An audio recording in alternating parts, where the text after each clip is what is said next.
जब हिंदुस्तान, पाकिस्तान, अफगानिस्तान से लेकर बांग्लादेश के समुद्र तक और उत्तर से लेकर दक्षिण भारत तक पूरा हिंदुस्तान जिस औरंगजेब की हैवानियत से खौफ खाता था, वहीं औरंगजेब अफजल खान के डर से अपनी जान बचाकर भागा था। और उसी अफजल खान को छत्रपति शिवाजी महाराज ने 2 मिनट में ठोका था। अफजल खान को मारने के बाद पूरे हिंदुस्तान में कोई मुस्लिम बादशाह नहीं बचा था जो छत्रपति शिवाजी महाराज के साम्राज्य को रोक सकता था। सैकड़ों सालों से चल रही मुगलों की गुलामी को चीरते हुए इस हिंदुस्तान की धरती पर छत्रपति शिवाजी महाराज ने हिंदुओं का एक अलग साम्राज्य खड़ा कर दिया। शिवाजी महाराज की ताकत का अंदाजा आप इसी से लगा सकते हैं कि जब तक छत्रपति शिवाजी महाराज जीवित रहे, तब तक औरंगजेब ने महाराष्ट्र की धरती पर अपने कदम नहीं रखे। इतना जबरदस्त खौफ औरंगजेब के अंदर शिवाजी महाराज का बैठा हुआ था। पर दुर्भाग्यवश 3 अप्रैल सन 1680 छत्रपति शिवाजी महाराज का रायगढ़ पर देहांत हो गया। शिवाजी महाराज के देहांत के बाद औरंगजेब बड़ा खुश होकर हिंदुस्तान जीतने का सपना देखने लगा। वो सोचने लगा, उत्तर से लेकर मध्य भारत तक सब कुछ तो मैं जीत चुका हूं।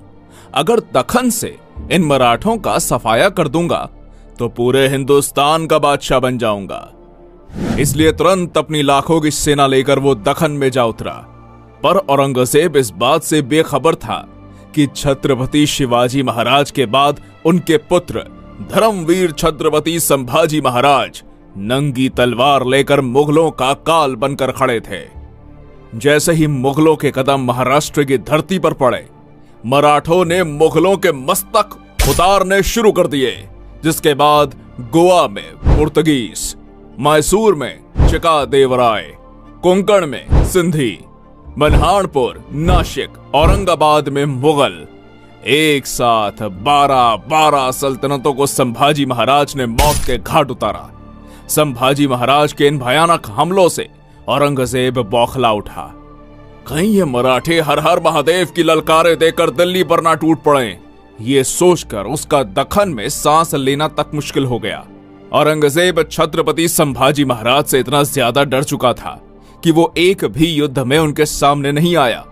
पर अपने ही लोगों की गद्दारी के कारण छत्रपति संभाजी महाराज जैसे महान पराक्रमी योद्धा को मुगलों के हाथों कैद होना पड़ा।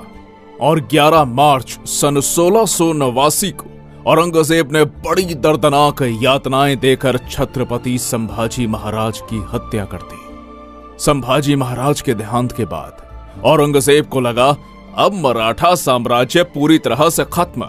अब जल्द ही दखन को जीतकर दिल्ली वापस चला जाऊंगा। तो दूसरी तरफ छत्रपति संभाजी महाराज की मृत्यु से हर मराठा के अंदर हिंदवी स्वराज की आग लग चुकी थी। जल्द ही इस आग से मराठे औरंगजेब की महाराष्ट्र में कब्र खोदने वाले थे। और अगस्त सन 1689 को अपने राजा की मौत का बदला लेने के लिए सह्याद्री के वीर मराठों ने औरंगजेब को महाराष्ट्र के तुलापुर नाम की जगह पर घेर लिया। और हर हर महादेव की गूंज के साथ संताजी घोर पड़े और गिने चुने चंद मराठा सैनिकों ने औरंगजेब की लाखों की सेना पर चढ़ाई कर दी।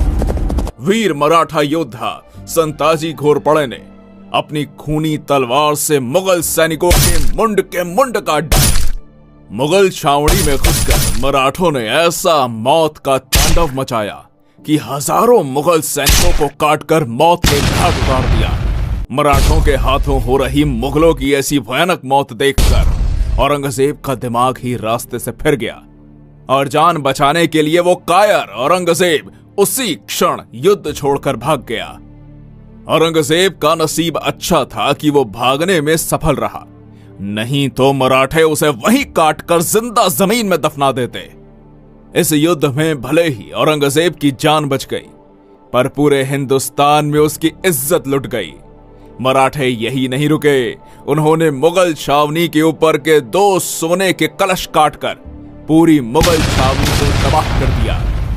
जिस औरंगजेब की क्रूरता और कट्टरता के कारण पूरे हिंदुस्तान के राजे महाराजे थर-थर कांपने लगते थे, उसी औरंगजेब को मराठों की खौफनाक सेना ने दौड़ा दौड़ा के मारा। तुलापुर में हुई शर्मनाक हार से औरंगजेब पूरी तरह टूट चुका था। इसलिए मराठों से बदला लेने के लिए उसने दक्षिण भारत के सबसे ताकतवर सरदार कासिम खान को आदेश जारी किया। अब कासिम खान ने संताजी घोरपड़े को पकड़ने के लिए कर्नाटक के तलाकू गांव में एक मजबूत घेरा बनाकर मराठों का रास्ता रोक लिया। पर मराठे भी कहां रुकने वाले थे। मराठों ने कासिम खान के इस घेरे को तोड़कर और मुगलों की छाती को चीरकर कर्नाटक के तलाकू गांव में जबरदस्त मारकाट मचा दी। मराठों के अग्नि बाण मुगलों की छाती को चीरते हुए आर पार निकल रहे थे। मुगलों की मौत का यह खूनी मंजर देखकर कासिम खान की धड़कनें तेज हो गई और मराठों के डर से मुगल सेना को लेकर वो दोड्डेरी के किले में जाकर छुप गया।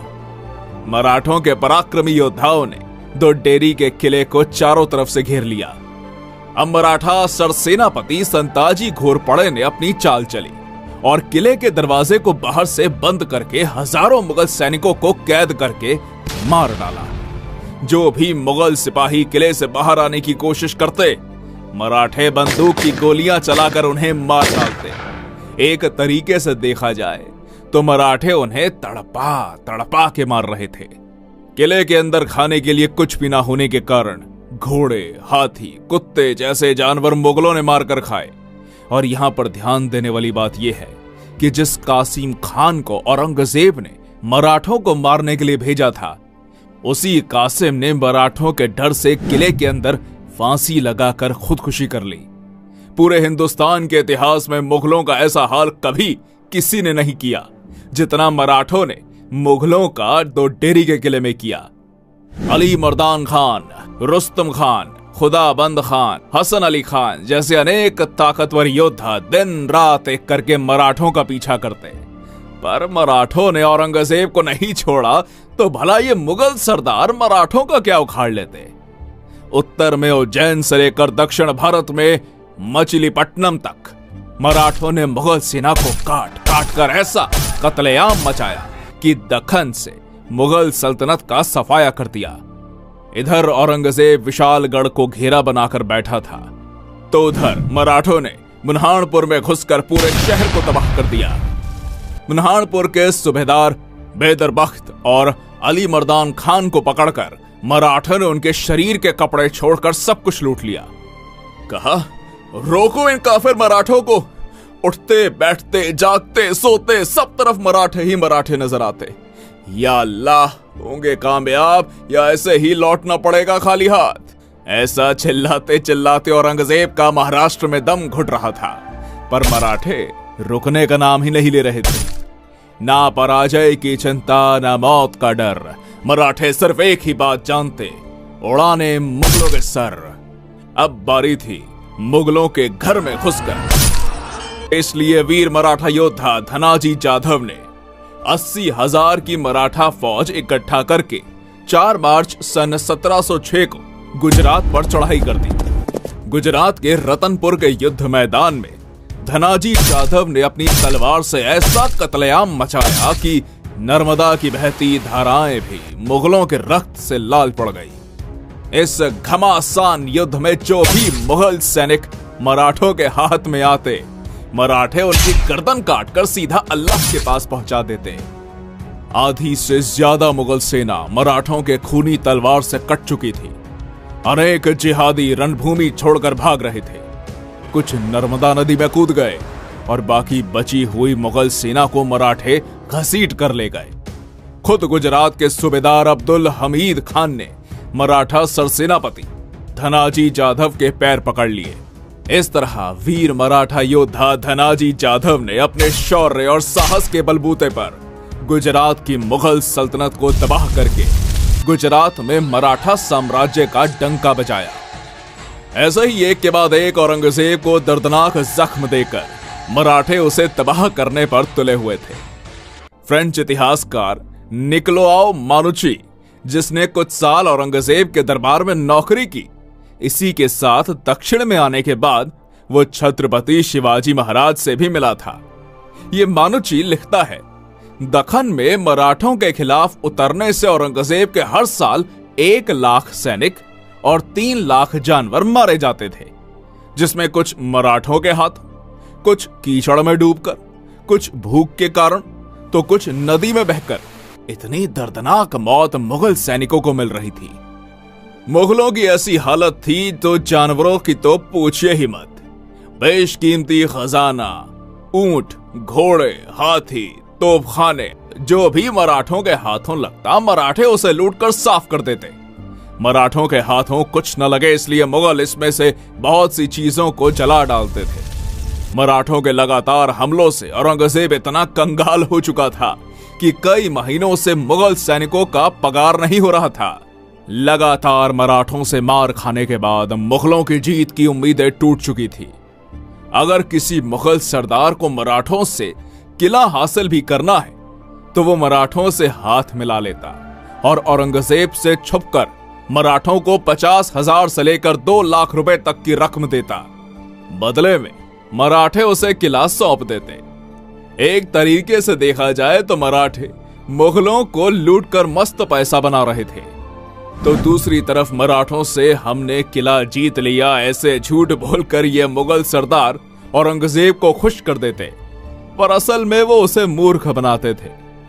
इतनी बुरी अवस्था मुगल सरदारों की हो चुकी थी। इसके आगे मानोची लिखता है, औरंगजेब ने अपने पूर्वज अकबर, जहांगीर, नूरजहां ने जमाया हुआ सारा खजाना बाहर निकाला और मराठों से युद्ध करते करते खाली कर दिया। इतने पर ही वो रुका नहीं, उसने चांदी के बर्तन तक पिघला दिए। इतिहासकारों के अनुसार मराठों से लड़ते लड़ते औरंगजेब ने 40 करोड़ रुपए बर्बाद कर दिए। विशालगढ़ के युद्ध अभियान के दौरान 1.5 साल से मुगल सैनिक बिना तनख्वाह के काम कर रहे थे। वो बंगाल का सूबेदार मुर्शीद कुली खान हर साल औरंगजेब को 14 लाख रुपए टैक्स देता था। उसी में किसी तरह औरंगजेब का खाने पीने का गुजारा हो रहा था। लगातार 27 साल मराठों ने औरंगजेब को इतना घुमाया, इतना दौड़ाया कि मराठों से लड़ते लड़ते वो आखिर में बुढ़ा हो गया, परंतु हार और बर्बादी के सिवा उसे कुछ नहीं मिला। बढ़ती उम्र के साथ साथ औरंगजेब का चेहरा और भी ज्यादा भयानक हो चुका था। दांत गिर जाने से उसके गालों में गड्ढे पड़ गए थे। यदि कोई व्यक्ति जिसने औरंगजेब को पहले कभी नहीं देखा हो तो उसे अकेले में देखकर मुर्दा समझने की गलती करता था। इतना बुरा हाल उसके शरीर का हो चुका था। औरंगजेब की मौत पर रोने के लिए उसके नजदीक का कोई भी व्यक्ति जीवित नहीं बचा था। अपने बाप और भाई को तो उसने खुद ही मरवा डाला था। इसके अलावा उसकी 3 बेगमें, 2 बेटे तथा नाती पोती, बहन बेटी सभी की मृत्यु इसकी आंखों के सामने हो चुकी थी। अपने ही किए हुए पापों की शिक्षा उसे जिंदा रहते मिल चुकी थी।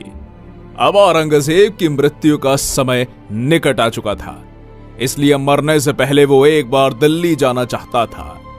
पर जैसे ही मराठों को पता चला कि औरंगजेब बीमार है और दिल्ली जाना चाहता है, तो मराठों ने तुरंत अहमदनगर को चारों ओर से घेरकर मुगल प्रदेशों में लूटपाट मचा दी। इसी बीच औरंगजेब भयानक दर्द और पीड़ा से गुजर रहा था, पर मराठों के कारण उसे इलाज मिलना भी संभव ना हो पाया और 3 मार्च सन 1707 को महाराष्ट्र के अहमदनगर में वो नीच औरंगजेब तड़प तड़प के मर गया और हिंदुस्तान का बादशाह बनने का उसका सपना उसी की कब्र के साथ दफन हो गया। पढ़ लेना कभी औरंगजेब का मृत्यु पत्र, सिर्फ एक ही हिंदू राजा का नाम आएगा, छत्रपति शिवाजी महाराज का मराठा साम्राज्य। दोस्तों, इस वीडियो का टारगेट है 2000 लाइक। उम्मीद है आप जरूर पूरा करेंगे।